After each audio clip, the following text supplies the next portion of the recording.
Yang pertama, Mas Rudi mengatakan bahwa Tuhan itu pasti memiliki tubuh, tapi kita tidak tahu tubuhnya seperti apa. Nah, dari sini kita memiliki perbedaan yang cukup jelas, Mas Rudi.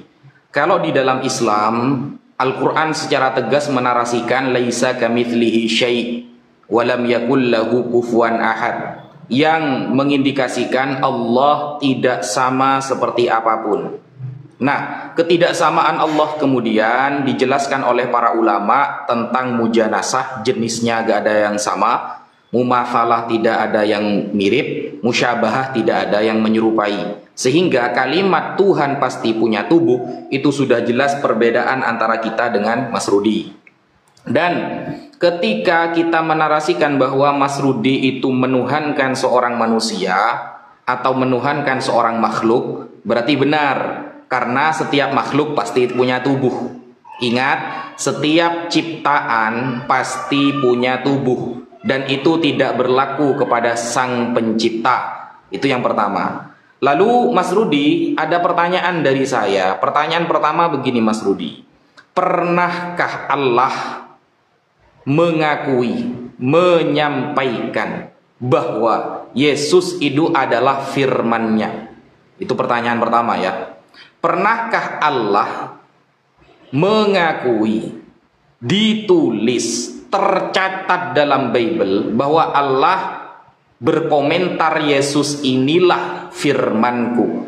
Karena ketika kemudian Tuhan Mas Rudi disebut Esa, tetapi masih dihitung antara firman-Nya, masih ikut dihitung yaitu rohnya, sehingga disebut tiga kesatuan. Tapi kenapa penghitungannya itu selalu narasinya kepada firman dan roh?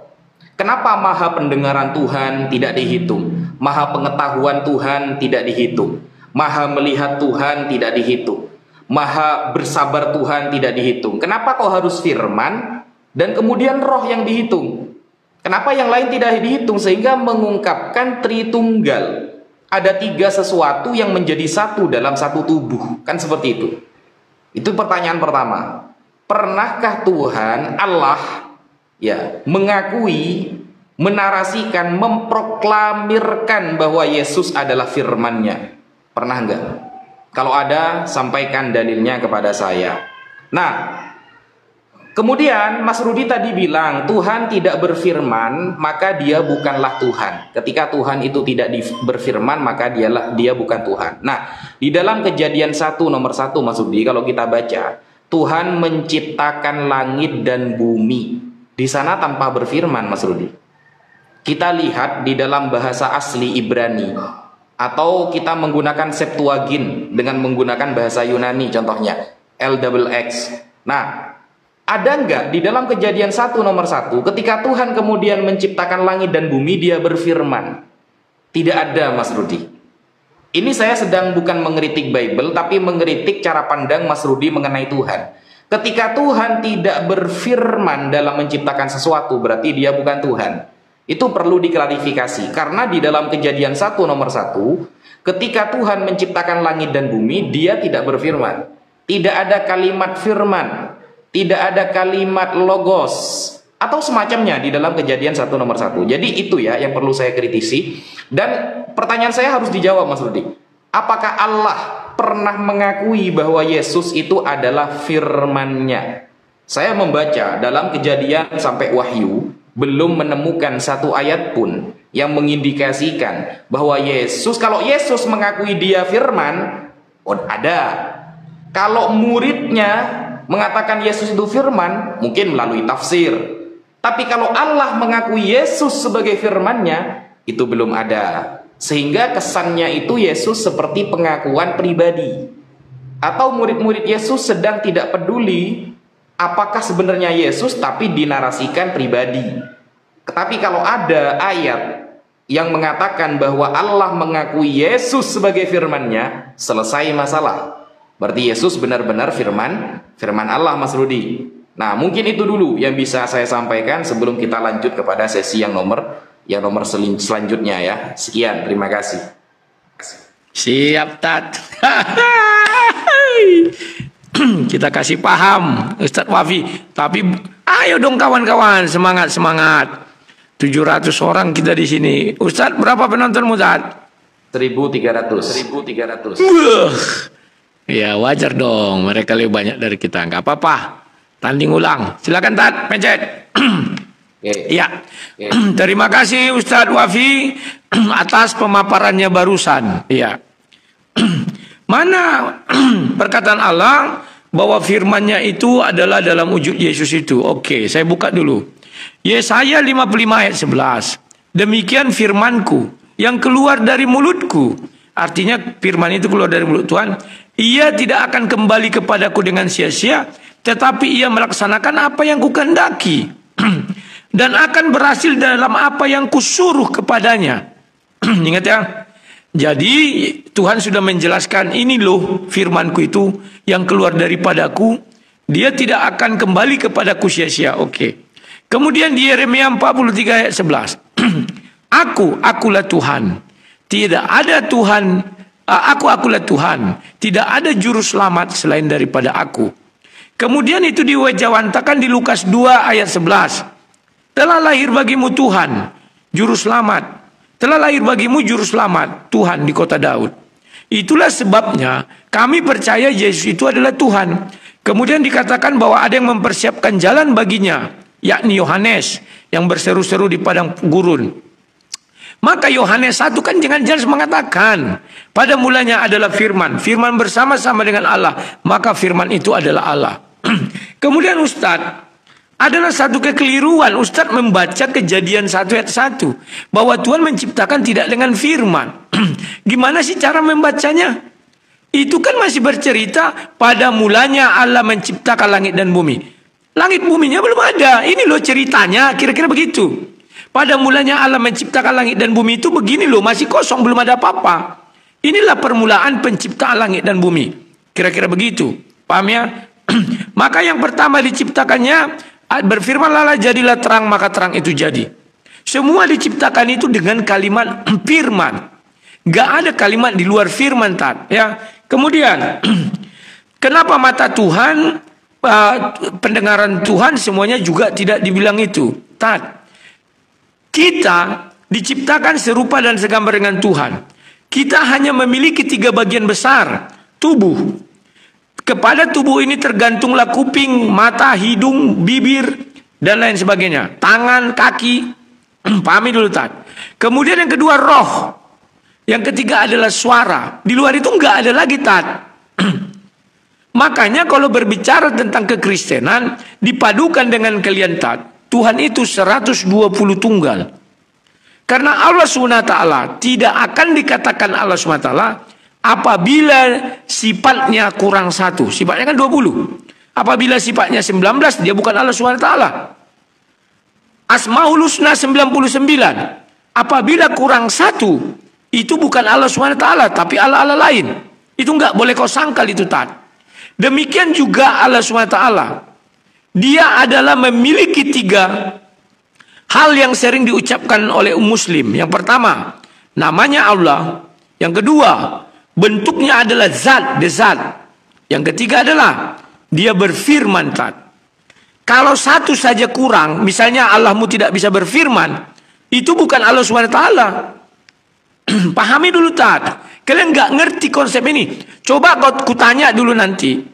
Apakah Allah SWT tetap dikatakan Allah SWT apabila dia tidak bisa berfirman? Apakah Allah SWT tetap dikatakan Allah SWT apabila dia tidak memiliki zat? Apakah Allah SWT tetap dikatakan Allah SWT apabila dia tidak memiliki nama? Tolong nanti itu dijawab, Tat. Biar kita bisa menjelaskan kepada umat muslim bahwa yang dimaksud Esa itu adalah satu kesatuan, bukan bilangan 1. Kalau bilangan 1, kecil sekali Tuhan kita, Tat. Naruto bisa jadi 1000. Masa kalah Tuhan kita sama Naruto? Sementara Al-Quran menjelaskan penyusun daripada Allah itu ada nama, ada zat, dan ada firman. Coba bantah yang 3 ini, Tat. Karena kami itu, bedanya kami adalah Allah, ada roh, dan ada firman. Kalian zat, kami roh.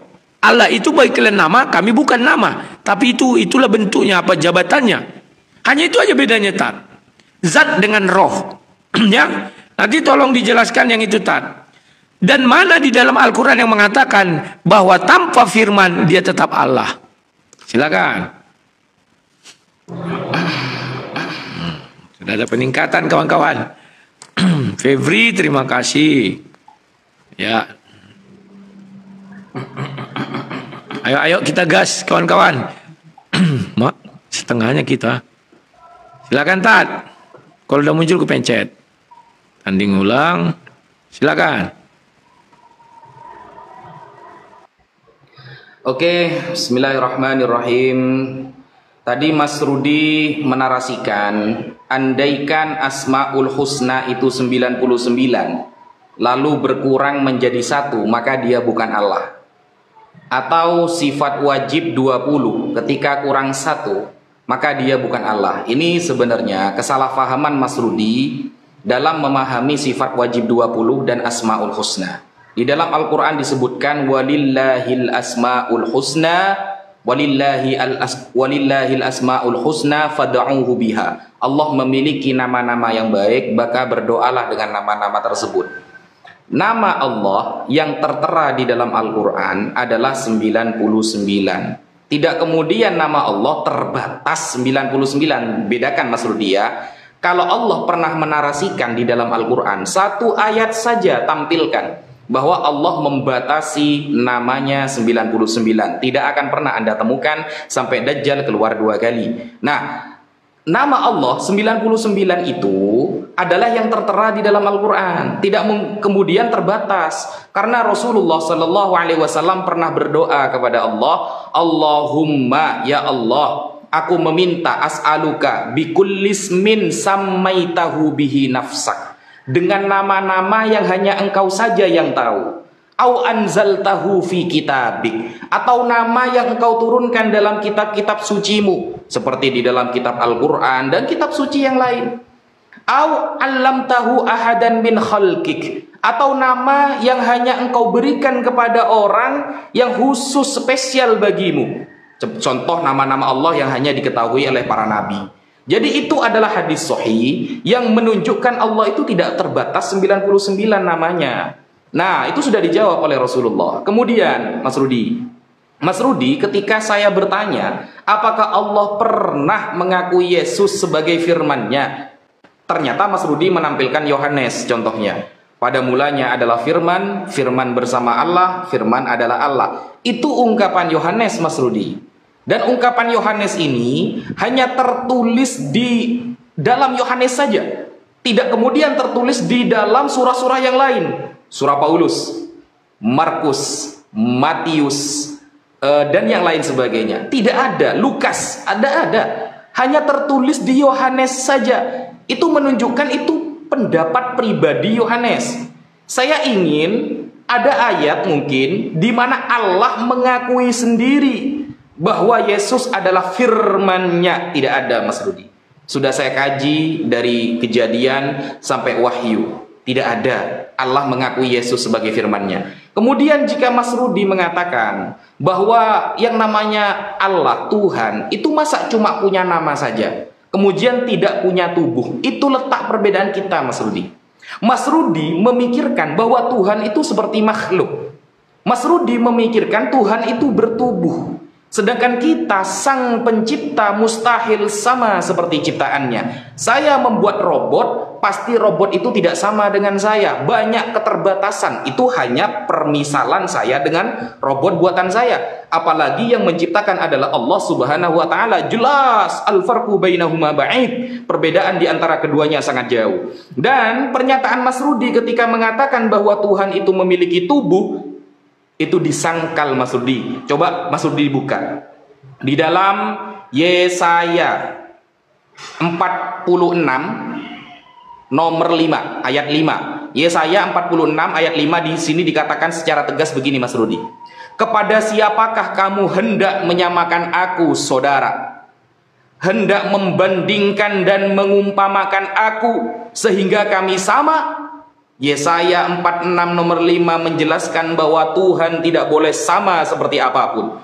Yesaya 46 ayat 5 menunjukkan Tuhan berbeda dengan makhluknya. Kepada siapakah kamu akan menyamakan aku, saudara? Itu tidak sama. Itu tertulis dalam Yesaya, Mas Rudi. Lalu ketika Mas Rudi mengatakan bahwa Esa itu maknanya satu kesatuan, mana literasinya? Kata Esa diambil dari kata Sangsekerta yang artinya only one, hanya satu. Sedangkan Mas Rudi secara tegas di dalam kitabnya 1 Yohanes 5 nomor 7 bahwa sebab ada 3 yang memberi kesaksian di dalam sorga, Bapa, Firman, dan Roh Kudus, dan ketiganya adalah satu. Berarti 3 kemudian menjadi satu. Berarti hakikatnya Tuhan Mas Rudi adalah 3. Sekian, terima kasih.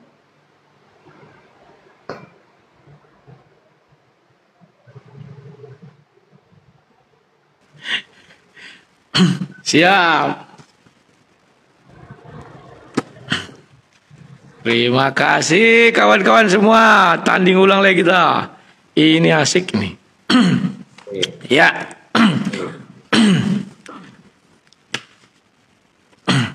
Terima tak? Lo muncul? Sudah saya ada. terima. Tunggu tak? Sudah saya terima, Bro. Kok nggak muncul ya? Oke. Ya. Tat. Oke. Dirimu keliru loh, Tat. Saya tidak bilang nama Allah itu terbatas hanya 99. Silakan mau 1.000.000 juga silakan. Yang diperkenalkan cuma 99 kamu bilang di Quran itu kamu akui. Sifatnya juga yang diperkenalkan 20. Yang saya katakan apabila kurang 1. Apakah itu masih dibilang Allah SWT? Contoh sifatnya maha berfirman. Kurang itu 1. Dia nggak bisa berfirman. Apakah masih dikatakan Allah? Paham nggak, Tad? Itu maksud saya, jika kurang 1 nama itu dari 99 jadi 98, apakah tetap masih dikatakan Allah? Itu saya percaya itu Tuhan lain. Karena dia tidak bisa misalnya maha suci, maha mendengar, dan maha-maha yang lain. Kurang 1, Tad. Bukan tambah 1 silakan. Mau kau tambah 1.000.000 pun silakan. Aku nggak ngurus. Yang ku bilang kurang 1. Yang kedua, tadi dirimu tidak menyebutkan mana ayatnya yang mengatakan dia tetap Tuhan sekalipun dia tidak berfirman. Kalau kami jelas, aku mengutus firmanku. Dia pergi melaksanakan apa yang kuperintahkan dan dia kembali dengan tidak sia-sia. Di mana itu terdapat? Sudah kujelaskan. Terus dia mengakui dia adalah juru selamat. Dan disampaikan malaikat inilah juru selamat. Kemudian ketika Yesus dibaptis, keluar dari air di Matius 3 itu, inilah anak yang kukasihi, kepadanya lah aku berkenan. Kurang apa lagi, Tad? Ya. Kemudian, Tad, kamu bilang Esa itu dari bahasa Sangsekerta. Oke. Dalam filsafat timur, Tad, atau Hinduisme, Esa dikaitkan dengan Brahmanan yang dianggap sebagai kesatuan tertinggi. Bukan satu angka bilangan, Tad. Kamu bisa mengatakan itu dari bahasa Sangsekerta, tapi kamu nggak tahu artinya. Nanti di googling ya biar paham. Arti Esa itu bukan bilangan 1, tapi satu kesatuan dari Brahmana itu yang tertinggi. Kalau gitu jangan kalian bilang Tuhan kalian Esa dong. Bilang aja 1. Ya, kemudian kamu mengambil ayat begini. Kepada siapakah kamu hendak menyamakan aku, hendak membandingkan dengan mengumpamakan aku sehingga kami sama? Ini, Tad, berbicara tentang apa? Baca ayat 1. Di situ ada dewa Bel dan dewa Nebo. Jadi Tuhan tidak mau disamakan dengan dewa-dewa lain. Hanya di Al-Quran lah Allah SWT mengakui ada sesembahan lain. Al-An'am 108. Jangan memaki sesembahan lain yang mereka sembah selain Allah. Artinya ada sesembahan lain. Kalau Tuhan kami nggak mau mengakui ada sesembahan lain, Allah bangsa-bangsa adalah berhala. 1 Tawarik 16 ayat 26. Itu, Tad. Maksud ayat itu begitu. Bukan kami yang menyamakan Tuhan dengan kami, tapi dia. Di Kejadian 1 ayat 26 dia mengatakan, baiklah kita menjadikan manusia serupa dan segambar dengan kita. Makanya kami selalu merujuk kepada manusia. Itulah sebabnya manusia dikatakan makhluk yang sempurna. Kenapa dia makhluk yang sempurna? Karena dia punya tubuh, punya suara dan punya roh. Kurang satu, dia nggak sempurna. Kalau dia tidak punya suara artinya bisu. Kalau dia tidak punya roh artinya mati. Kalau dia tidak punya tubuh artinya tidak pernah ada. Pahami dulu tuh Tat. Muslim tidak mengenal Tuhannya dengan baik dan benar. Wah, Tuhan kami tidak punya tubuh, siapa bilang? Dia adalah zat, makanya dia menjelaskan dalam Al-Quran. Dia punya tangan, hai iblis. Kenapa kau tidak mau sujud kepada manusia yang kuciptakan dengan tanganku, dengan kedua tanganku? Dia mah punya telinga mendengar, cuman bentuknya tidak seperti bentuk makhluk misalnya. Itu masalah lain. Kemudian, aduh, kamu belum menjawab juga Tatya, tolong dijawab. Ada enggak Allah SWT tetap dikatakan Allah tanpa firman? Saya ingin tahu tuh. Misalnya bisa kau temu, aku adalah Allah meskipun aku tidak berfirman. Aku ingin tahu.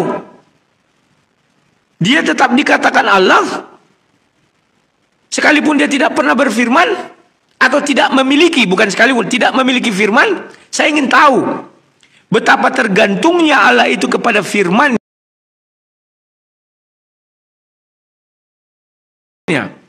Tanpa firman. Itu bukan hanya Yohanes 1 sampai 3 Tat. Ibrani juga menjelaskan demikian. Tanpa firman tak ada yang bisa dijadikannya. Terima kasih.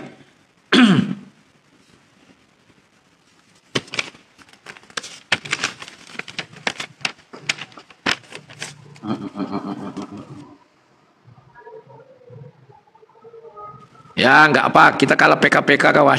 Terus belum pernah menang sekalipun ya. Tenang Tat, sabar. Silakan Tat. Bismillahirrahmanirrahim. Mas Rudi tadi mengatakan yang namanya Tuhan itu erat kaitannya dengan firman. Jadi begini Mas Rudi, konsep dalam ketuhanan itu di dalam agama Islam bahwa kita yakin seluruh sifat kesempurnaan wajib dimiliki oleh Tuhan. Tuhan mustahil bisu.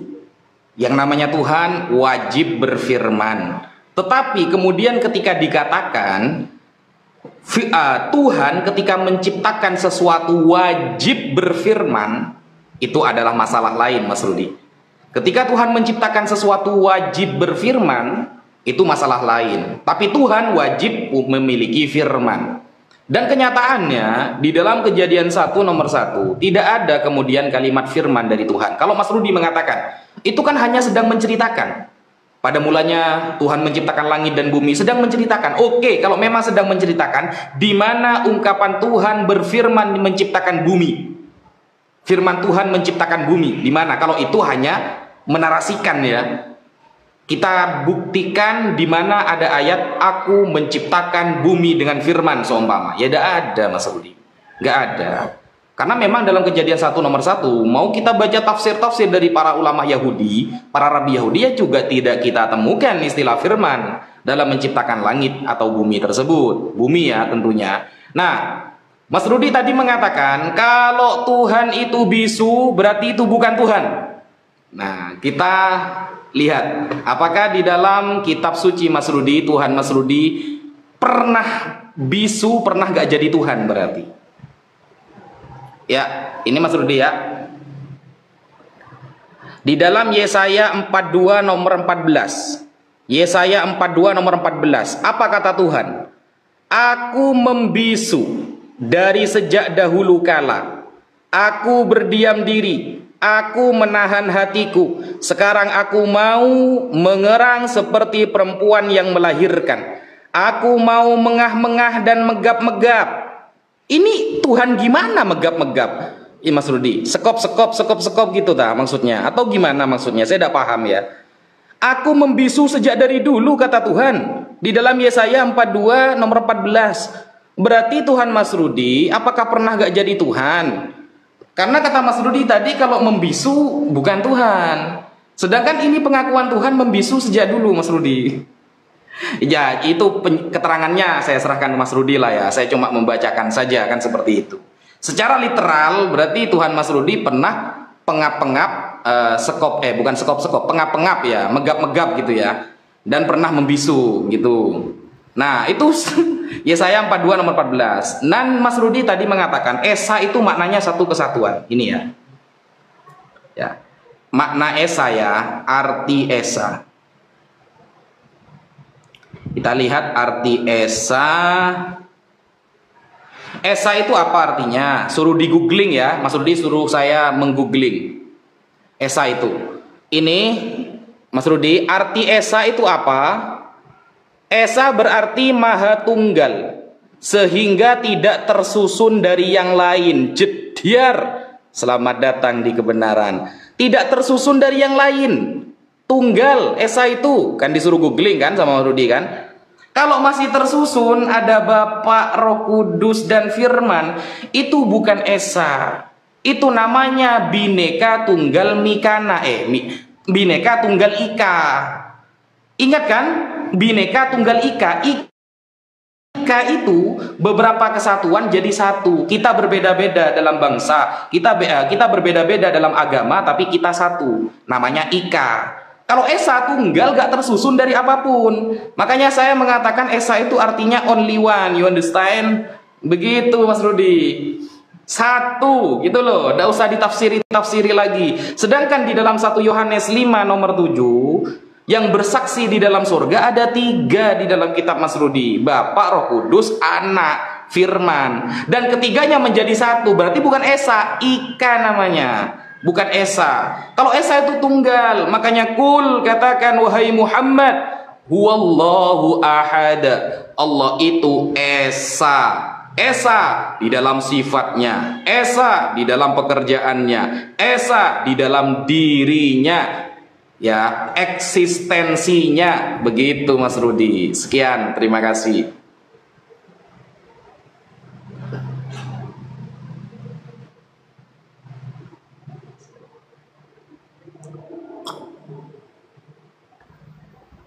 Oke, terima kasih Tat.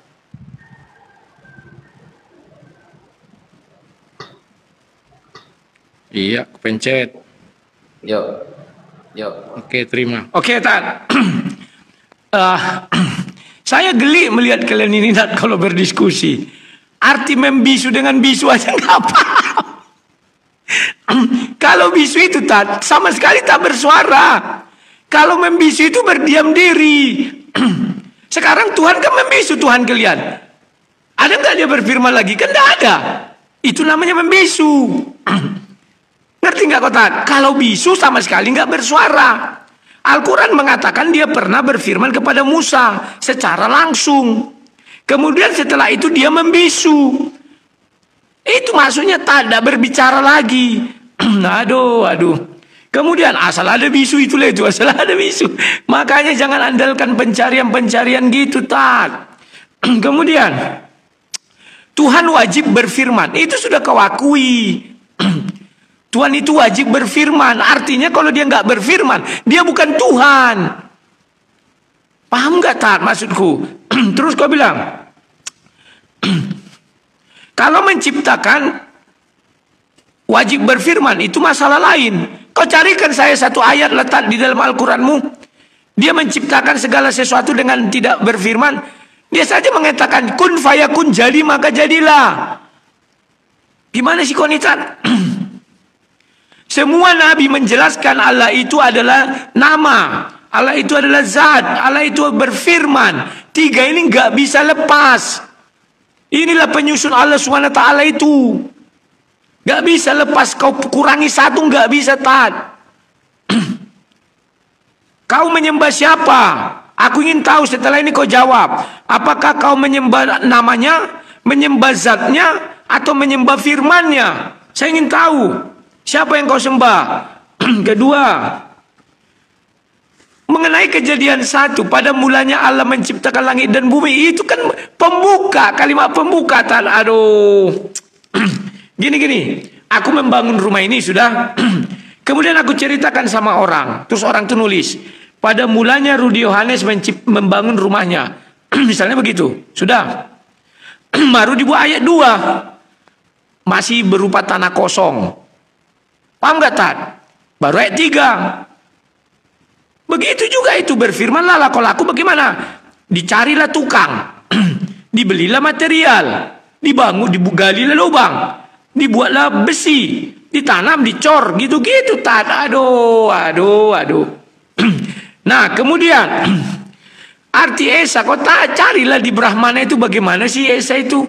Kau mengaku itu dari India kan, dari Sangsekerta, bukan dari Islam. Ya sudah, cari saja. Esa itu satu tapi tidak merujuk bilangan, angka satu. Kalau angka satu, Tuhanmu satu, kalah nanti sama Naruto. Naruto bisa 10. Tuhan kami sebanyak mana manusia, dia hadir di dalam tiap-tiap diri manusia. Maha hadir. Kalau satu nggak bisa maha hadir, Orang dia cuma satu, nggak bisa kemana-mana. Kalau kami, Tuhan kami maha hadir, bisa 1000, 1.000.000, 1.000.000.000, 2 miliar. Tapi tetap dia memiliki 3. Tubuh, roh, dan suara, firman. Itu dikenalkan Nabi Musa sama kami. Kejadian 1 ayat 1, ayat 2, dan ayat 3. Gak bisa kami bantai itu, Karena memang itu sudah dijelaskan. Paham ya, ya? Nah, pertanyaanku lagi sekarang samamu, tolong dijawab. Kau menyembah siapa? Apakah namanya? Apakah zatnya? Atau firmannya? Pertanyaan pertama belum dijelaskan ya, ya. Apakah Allah tetap dikatakan Allah tanpa memiliki zat? Apakah Allah tetap dikatakan Allah tanpa memiliki firman? Firman udah kau jawab. Zat bagaimana? Dan jelaskan, kami menyembah siapa? Kami menyembah Allah. Apa zatnya enggak kau sembah? Allah itu tergantung kepada siapa? Kepada zat dong. Zat itu punya nama. Bukan nama itu punya zat. Terserah kau menjelaskan nanti. Firman itu tergantung kepada siapa? Setelah itu, apakah Allah tergantung pada firman-Nya? Kau bilang tadi, dia tidak akan dikatakan Allah kalau tidak berfirman. Allah tergantung pada firman-Nya, firman-Nya tergantung kepada Allah. Itu sudah cukup, masih dua tunggal. Sekarang terakhir antara Allah dan zat. Silakan. Aku mau lihat. Silakan, habis ini ya. Dijelaskan dulu dong, baru nanti. Oke.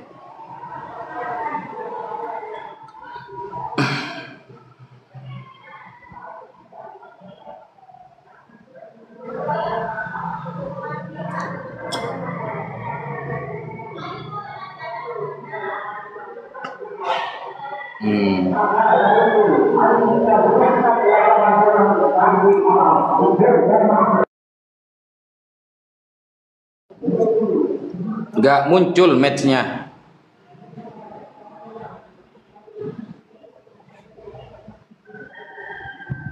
Suaranya nggak ada, Mas Rudi.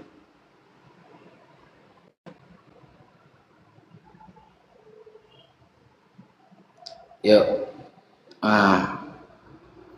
Oke. Bismillahirrahmanirrahim. Jadi begini Mas Rudi ya, di dalam 1 Korintus 4 nomor 6 secara tegas tertulis, jangan melampaui apa yang tertulis. Ingat ya Mas Rudi, jangan pernah melampaui apa yang tertulis. Kalau memang kejadian 1 nomor 1 itu hanya menggambarkan, menceritakan sebagai pembukaan, makanya saya minta kepada Mas Rudi, oke lah itu pembukaan, oke lah itu menjelaskan tentang cerita bahwa Tuhan menciptakan langit dan bumi. Saya minta kemudian 1 ayat kepada Mas Rudi, Tuhan berfirman menciptakan bumi, mana? Itu belum terjawab.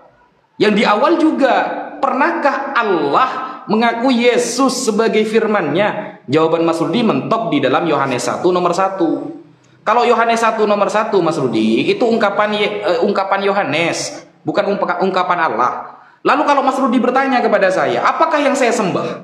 Apakah zatnya? Apakah nama? Maka jawaban kita simpel Mas Rudi. Yang kita sembah adalah zatnya. Tapi Mas Rudi salah paham.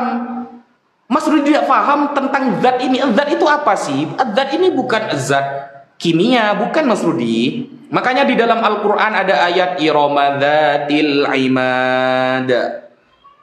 Zat, personality, personalia, personnya, ya, eksistensinya, itulah arti zat. Makanya kalau Mas Rudi buka di dalam kamus ya, kamus bahasa Inggris, bahasa Arab, mau yang dikarang oleh orang-orang non-muslim ataupun yang dikarang oleh umat Islam sendiri, semuanya sama. Zat itu personal.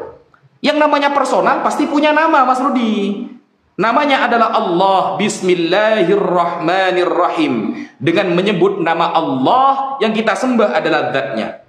Ketika kita sembah adalah zatnya, maka betullah umat Islam semua sifat-sifatnya menyatu kepada zat tersebut. Dari sifat berfirman, kemudian pendengaran, maha pengetahuan, maha mengetahui, dan semuanya.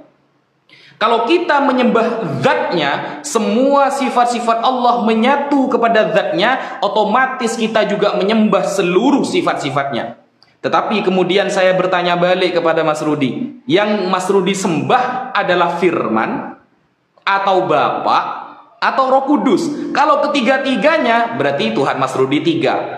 Kalau Mas Rudi mengatakan, ini kan di dalam satu kesatuan, lalu bagaimana dengan penyembahan maha mengetahui Allah? Lalu bagaimana kepada penyembahan maha melihat Allah? Itu tidak bisa kemudian mewakilinya, Mas Rudi. Karena firman hanya salah satu dari fungsi yang ada pada personal Allah. Sedangkan fungsi-fungsi yang lain juga harus disembah.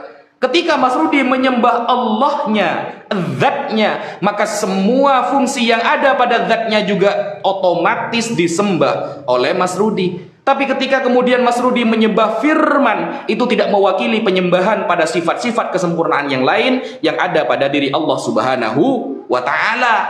Makanya begini, Mas Rudi, kalau kita lihat ya, contohnya di dalam Kejadian 1 nomor 26 tadi, Mas Rudi mengatakan bahwa Tuhan itu wajib bertubuh. Ingat Mas Rudi, kata serupa dan segambar. Ya, jadilah kita serupa dan segambar dengan manusia. Berarti yang namanya Tuhan itu segambar. Ini susahnya ketika kita mengandalkan sebuah terjemahan, Mas Rudi. Karena kalau kita lihat di dalam teks Ibrani, Kejadian 1 nomor 26 itu menggunakan kata selem. Selem artinya pandangan atau image, ya, image, gambaran, pandangan, bukan rupa, bukan tubuh, Mas Rudi. Di dalam bahasa Ibraninya image, kalau dalam bahasa Inggris ya selem, dalam bahasa Ibrani itu image, rupa, bukan berupa tubuh. Kalau tubuh kan nanti larinya kepada form, ya, bentuk tubuh, bentuk rupanya, form nantinya bahasa Inggrisnya. Sehingga ketika kita mengandalkan hanya sebuah terjemahan, maka Mas Rudi akan salah sesembahan hanya gara-gara salah terjemahan. Itu hati-hati, Mas Rudi. Nah, sedangkan Allah Subhanahu wa Ta'ala memiliki seluruh sifat kesempurnaan yang ada di dalam pikiran kita, dan sifat kesempurnaan itu akan dapat kita wakili dalam penyembahan kita ketika kita menyembah Allahnya, personnya, zatnya, seluruh sifatnya akan terwakili. Tapi kalau hanya menyembah pada firmannya, semuanya tidak terwakili. Apakah yang Mas Rudi sembah? Firman, Roh, atau Bapa? Sekian. Makin cerdas Ustadz ini.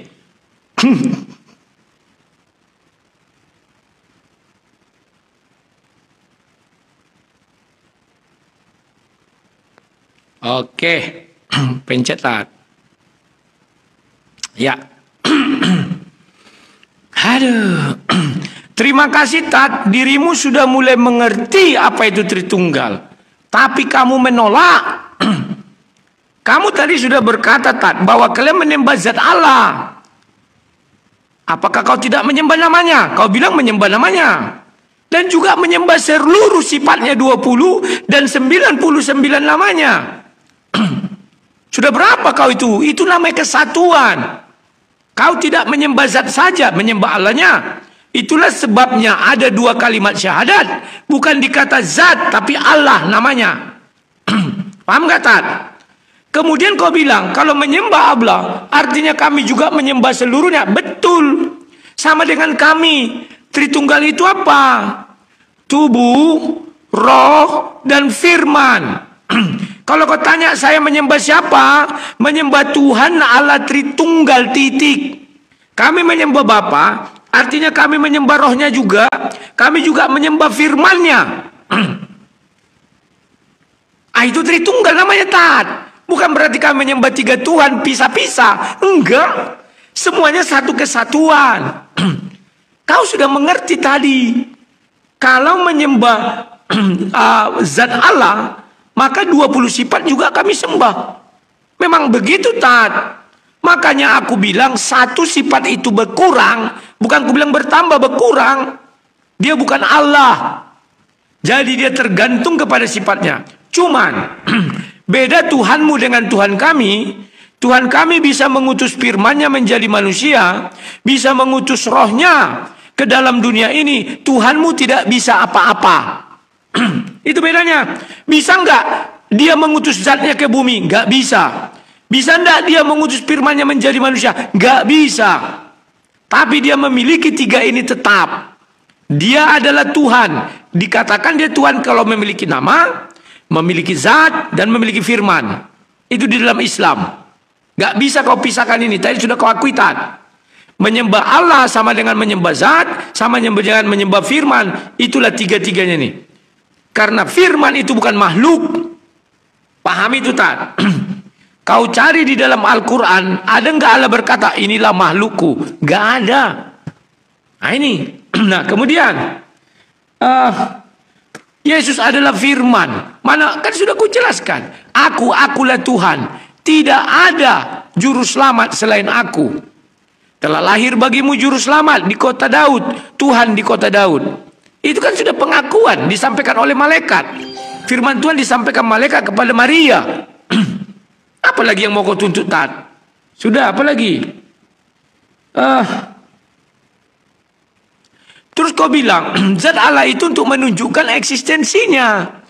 Kalian tidak mengerti apa eksistensi. Zat Allahmu itu tidak pernah ada. Aku tidak mengatakan zat cair, zat padat, tidak pernah. Sampai hari ini Allah SWT tidak pernah menunjukkan eksistensinya. Kenapa? Buktinya kitab Al-Quran itu bersumber kepada mana? Taurat, Zabur, Injil. Baru lahir Al-Quran. Tidak ada yang pertama-tama langsung Al-Quran. Tidak ada itu. Eksistensi Allah SWT itu tidak pernah ada. Ngerti nggak kalian eksistensi? Kalau Tuhan kami eksistensinya ada. Ada. Ketika dia bertemu Abraham. Ketika dia menuntun bangsa Israel dalam bentuk apa? Tiang awan, tiang api. Ketika dia bertemu dengan para murid-murid Yesus. Dia dalam bentuk Yesus ke dalam dunia ini. Itu eksistensi. Kalau Tuhanmu eksistensinya nggak pernah ada. Kenapa? Itu Tuhannya orang Yahudi. Tuhannya orang Nasrani. Berubah menjadi Tuhannya orang Islam. Pahami dulu. Kalau memang Tuhanmu itu ada sejak awal Tat. Sudah pasti ketika menciptakan langit dan bumi. Dia itu menggunakan bahasa Arab. Karena Allah itu bahasa Arab. Dan itu bukan milik Islam. Menurut catatan sejarah dunia, Kristen lebih dahulu daripada Islam. Menggunakan kata Allah. Sama kafir Quraisy. Sebentar Tat, aku kena ini. Sabar ya. Bentar. Ya, lanjut Tat. Potongan puzzle. Biasa harus digeser. Baru ini. Yang. Nah. Kemudian kau berkata bahwa tidak image. Memang image kan citra. Kalau rupa, kau baca Kejadian 5 ayat 1 Tat. Ya, terima kasih. Sorry tadi ada minta verifikasi daripada si TikTok. Aku nggak tahu kenapa ya.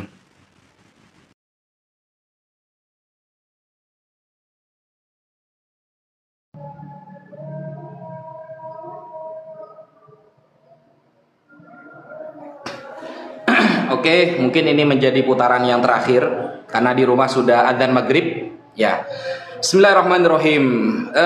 Mas Rudi lucu sekali ketika mengatakan kata Allah itu bahasa Arab, berarti Allah juga harus berbahasa Arab. Ini konsep dari mana, Mas Rudi?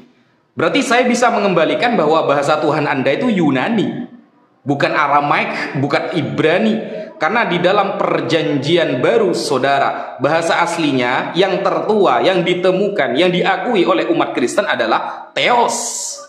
Lalu kemudian bahasa Indonesianya lalu menggunakan Allah, minjem punya Islam. Kan seperti itu. Kalau memang seumpama orang Kristen sebelum Islam mengakui lafaz Allah, berarti itu menunjukkan Tuhan yang benar itu Allah, Mas Rudi, bukan Theos. Kalau sebelum Nabi Muhammad SAW diutus di Arab, ternyata umat Kristen sudah menggunakan lafaz Allah, berarti Allah, Tuhan yang benar adalah Allah, bukan Theos. Ya, ataupun Kurios, ataupun Kyrios, tidak. Apakah kemudian bahasa Tuhan Mas Rudi menggunakan bahasa Yunani, bukan bahasa Arab atau bahasa Aramaik? Itu kan dangkal sekali cara berpikirnya seperti itu, Mas Rudi. Jadi begini, di dalam Lukas kan dikatakan bahwa tidak ada yang mustahil bagi Tuhan. Ya, itu tertulis di dalam Lukas 1 nomor 37. Sebab bagi Allah tidak ada yang mustahil. Kalau memang tidak ada yang mustahil, bisa nggak Yesus mengutus Bapa? Yesus mengutus Bapa, bisa nggak? Karena dalam penyembahan Mas Rudi menyetarakan antara Yesus, Roh Kudus dengan Allah. Karena ketiganya adalah satu, sesuai 1 Yohanes 5 nomor 7. Di dalam sorga ada 3 kesaksian, Yesus, Bapa, Roh, setara mereka. Atau saya pertanyakan dulu, Bapa, Yesus, dan Roh Allah setara nggak, Mas Rudi? Kalau tidak setara, berarti ada Tuhan senior, ada Tuhan junior. Kalau mengatakan setara, bisa nggak Yesus mengutus Bapa? Kalau Mas Rudi mengatakan Tuhan kita tidak ada eksistensinya hanya gara-gara tidak terlihat, Tuhan kita itu berarti goib, tidak ada hanya gara tidak terkasat mata, maka ini adalah merupakan kedanggalan cara berpikir Mas Rudi. Kenapa? Saya katakan Yesus saja di dalam Yohanes 5 mengatakan bahwa Bapa yang mengutus aku, rupanya tidak pernah kau lihat, suaranya pun tidak pernah kau dengar. Berarti memang ada sebuah eksistensi yang tak terlihat dan tak terdengar, memang ada di balik dunia ini. Dan itu diakui oleh Yesus ketika berhadapan dengan murid-muridnya, saudara. Bapa yang mengutus aku, kata Yesus, suaranya tidak pernah kalian dengar, rupanya tidak pernah kalian lihat.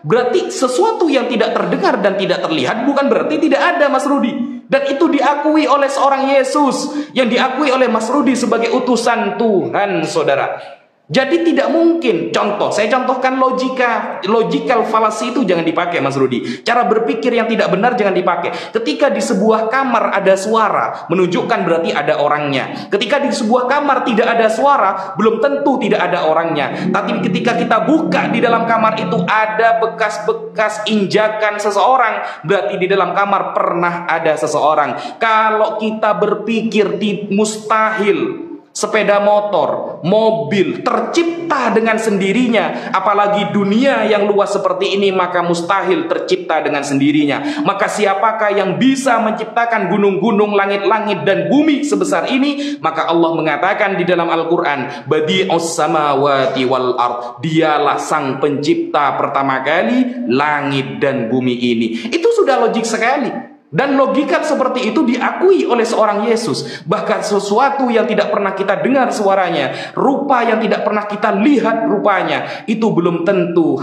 tidak ada, Mas Rudi. Dan itu diakui oleh Yesus. Begitu. Nah, kemudian Mas Rudi, pertanyaan saya diingat ya, apakah Yesus dan Bapak setara? Kalau setara berarti Yesus bisa mengutus Bapak. Buktikan. Kalau tidak setara, berarti ada istilahnya Tuhan senior, Tuhan junior. Bahkan eksistensi ketuhanan Roh Kudus saja tidak pernah tercatat di dalam Alkitab, Mas Rudi. Dari Kejadian sampai Wahyu, Roh Kudus diakui sebagai Tuhan setara dengan Theos, tidak pernah terungkap di dalam Alkitab. Lalu siapakah yang mengungkapnya sebagai Tuhan, sebagai kesatuan dari bagian Tuhan, dan berhak juga disembah, Mas Rudi? Begitu. Nah, sehingga kita tidak bisa kemudian menggunakan logical fallacy, cara berpikir yang tidak benar. Karena tidak semua nabi bertemu dengan Tuhan, apakah Tuhan berarti tidak ada? Kan seperti itu. Sekian. Oke, aku lagi Tat, habis itu penutup ya. Aku dulu baru kau penutup terakhir ya. Langsung ini Tat. Sabar ya Tat ya. Karena ada maghrib. Belum muncul. Ya, silakan Tat. Terima kasih Ustadz. Kau mengakui bahwa kitab perjanjian lama itu bahasa Ibrani dan kitab perjanjian baru bahasa Yunani. Justru itu yang ku jelaskan, bahwa Allah itu belum pernah ada. Gak pernah ada, Tat. Kau saja mengerti bahwa Taurat itu dalam bahasa Ibrani. Di dalam bahasa Ibrani tidak ada kata Allah. Alif lam lam ha itu nggak ada, lafaz Allah nggak ada. Apalagi di dalam bahasa Yunani, Injil, nggak ada lafaz Allah itu. Kau sebenarnya paham tapi nggak ngerti, nggak bisa mengungkapkan. Nah, kemudian kami meminjam Allah dari Islam. Maaf saja dulu, Ustaz. Allah yang kami pakai bukan alif lam lam ha, tapi ALLAH. Itu sudah berbeda. Kok ketawa sih, Ustaz? Ini lafaz Allah, tidak ada ditemukan di dalam kitab suci Alkitab bahasa Indonesia, nggak ada. Tapi ALLAH, kecuali kami menggunakan huruf yang begini-begini itu. Itu baru. Tetapi kata Allah, lafaz Allah sudah terdapat di dalam Bible bahasa Arab. Mana lebih dahulu, Kristen Arab atau Islam Arab? Fakta sejarah dunia mengatakan Kristen Arab lebih dahulu daripada Islam Arab. Tapi kalian gak pernah paham. Seolah-olah Arab itu Islam. Tidak, Tat. Arab itu pertama sekali agama di sana itu Kristen, bukan Islam. Maka orang Kristen Arab ditemukan di dalam berbagai situs-situsnya sudah menggunakan lafaz Allah. Saya pernah tunjukkan itu kitab bahasa Arab, kitab Kristen bahasa Arab. Itu Allah memang seperti yang kalian miliki itu. Ya. Kemudian lanjut lagi. Kamu mengatakan Yesus mengatakan tidak ada yang pernah melihat. Memang betul. Kamu katanya merujuk kepada orang yang ada pada saat itu. Siapa yang pernah melihat Tuhan mereka? Enggak ada. Tapi kalau zaman Musa, mereka mengenal Tuhan. Tuhan itu pernah datang berfirman kepada Musa, menuntun bangsa Israel. Kalau mereka kan tidak datang lagi Tuhan. Yang datang siapa? Yesus. Makanya dibilang apabila kau tidak mengenal anak, kau tidak mengenal bapa. Nah itu maksudnya, Tat. Aduh. Terus kau bilang, kami menyembah siapa? Kan sudah kujelaskan Allah Tritunggal itu satu kesatuan. Kami menyembah Allah Tritunggal. Bisa nggak Yesus mengutus Bapa? Kalau Yesus bisa mengutus Bapa, itu namanya oneness. Pahami dulu tuh, Tat. Kami tidak menganut paham oneness, tapi Tritunggal. Saya sudah contohkan. Tubuh saya, roh saya, dan suara saya. Saya bisa mengutus suara saya kepada Ustadz. Tetapi suara saya tidak bisa mengutus saya. Pahami dulu itu. Ya, kapan suara saya adalah saya? Ketika dia keluar dari saya. Nah itu pahami dulu tuh, Tat. Biar kau paham. Namun saya bisa mengutus citra saya. Di dalam utusan saya berupa citra, itulah Yesus diutus Bapa. Di dalamnya ada roh dan ada firman.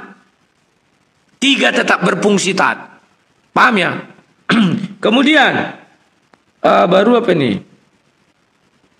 Mengenai orang dalam kamar, kan itu udah pintar, Tat.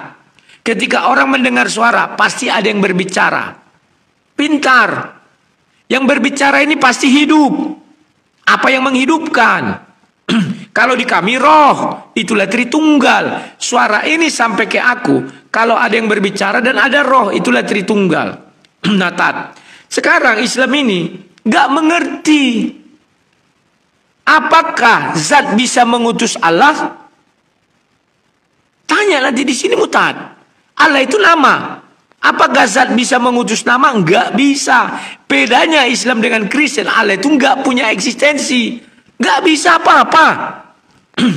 Apakah Allah bisa mengutus firman-Nya? Enggak bisa. Enggak bisa apa-apa. Bahkan kepada Muhammad mana bisa dia bicara langsung. Malaikat Jibril yang mengambil. Sudah ditaruh kitabnya di Lauh Mahfuz. Jibril mengambil bertahap. Kan lucu. Allah enggak bisa bersuara, Tat. Ya, sekarang, Tat, kau itu menyembah zat Allah kau akui tadi. Zat pencipta langit dan bumi yang bernama Allah. Zat itu materinya berbeda dengan nama. Aduh, udah habis. Oke, Tat, penutup langsung ya. Kau nanti terakhir, aku dulu. Ya, 5 menit bagi dua aja. Ya, bagi dua kita, Tat. Tunggu muncul. Karena udah waktunya sholat. Ya, silakan Tat. Ya kawan-kawan, kita sudah sampai di penghujung acara ya. Ingat ya, ini hanya diskusi. Kami diskusikan tidak maki-makian. Hanya kalau suara saya keras ya, logat saya memang begitu ya. Mohon dimaafkan kalau Ustadz itu slow, karena dia juga bawaan dari sononya sudah seperti itu. Dia dari Jawa, saya dari Sumatera Utara, itu jangan diperbincangkan lah. Asal tidak ada maki-makian. Oke. Sekarang saya berbicara dari sudut agama saya. Bahwa kami itu menyembah Allah Tritunggal. Itu bukan kami yang memperkenalkan. Tetapi Musa, di mana diperkenalkan Musa di Kejadian 1 ayat 1, 2 dan 3. Dia mengatakan pada mulanya Allah. Allah itulah permulaan, ya. Dan kemudian dijelaskan roh Allah, dia memiliki roh. Dan yang ketiga berfirmanlah Allah. Jadi ketiganya itu Musa yang memperkenalkan. Dan setiap Musa memperkenalkan Tuhan pasti melekat firman. Semua nabi menyampaikan firman Tuhan pasti melekat firman. Ada Allah, firman Allah, firman Allah, firman Allah. Artinya apa? Allah tidak akan dikatakan Allah kalau tidak berfirman. Dan dibuat di situ sampaikan sampai Yohanes 6:63. Roh lah yang menghidupkan. Artinya Tuhan kami tidak dikatakan Tuhan kalau tidak ada roh. Dia jadi benda mati. Ya. Kemudian ada tubuhnya. Tubuhnya itulah yang kami katakan Allah itu sendiri. Kemudian kami Allah ini bukan kami adopsi. Kita semua sudah tahu, kita perjanjian lama bahasa Ibrani, kita perjanjian baru itu bahasa Yunani. Di situ tidak terdapat kata Allah. Lantas dari mana Kristen memiliki kata Allah itu? Ketika Kisah Para Rasul 2 ayat 11. Orang-orang berbahasa bahasa roh, salah satu di situ ada orang Arab. Orang Arab mengerti. Dan menurut catatan sejarah dunia, kata Allah pertama kali di Malta, abad pertama. Yakni Katolik Roma. Orang-orang Arab yang mengikut Katolik Roma menggunakan kata Allah. Kemudian tersebar sampai ke Syria, ya, Yaman. Maka di peninggalan gereja-gereja kuno di sana sudah ada kata Allah. Dan fakta lagi arkeolog. Waktunya sudah habis. Oh iya, silakan Tat. Lupa aku, silakan. Ya, Bismillahirrahmanirrahim. Untuk penutupan di sini Al-Fakir ingin menyampaikan bahwa Allah Subhanahu wa taala tidak membutuhkan roh hanya untuk hidup. Allah Subhanahu wa taala tidak membutuhkan harus lahir ke dunia untuk mengutus seorang hamba ataupun mengutus utusannya. Allah Subhanahu wa taala disebutkan di dalam hadis, "Kanallahu wa lam yakun syai'un ghairu." Allah ada sebelum segala sesuatu ada. Tidak kemudian membutuhkan roh, tidak kemudian membutuhkan harus lahir di dunia, tidak kemudian membutuhkan tumbuh besar, kemudian tidak lahir dan tidak semua. Karena itulah letak perbedaan kita dengan Mas Rudi, bahwa Allah Subhanahu wa taala laisa kamitslihi syai', tidak setara, tidak sama dengan apapun juga. Innallaha ala kulli syai'in qadir. Allah Maha mampu atas segala sesuatu. Orang kaya tidak akan bekerja sendiri di rumahnya, pasti dia akan membutuhkan seorang pembantu untuk menyelesaikan masalah rumahnya. Presiden bukan tidak bisa membuka pintu mobilnya sendiri, tapi dengan adanya bodyguard yang membuka pintunya, itu menunjukkan keagungannya. Sehingga tidak perlu Allah turun ke dunia, turun ke bumi untuk menyampaikan A, B, C, D, E, F, G kepada Nabi Muhammad sallallahu alaihi wasallam, karena Allah memiliki makhluk yang bisa dia utus untuk menyampaikan firman-Nya, dan malaikat Jibril adalah sebagai tugas penyampai wahyu kepada seorang nabi.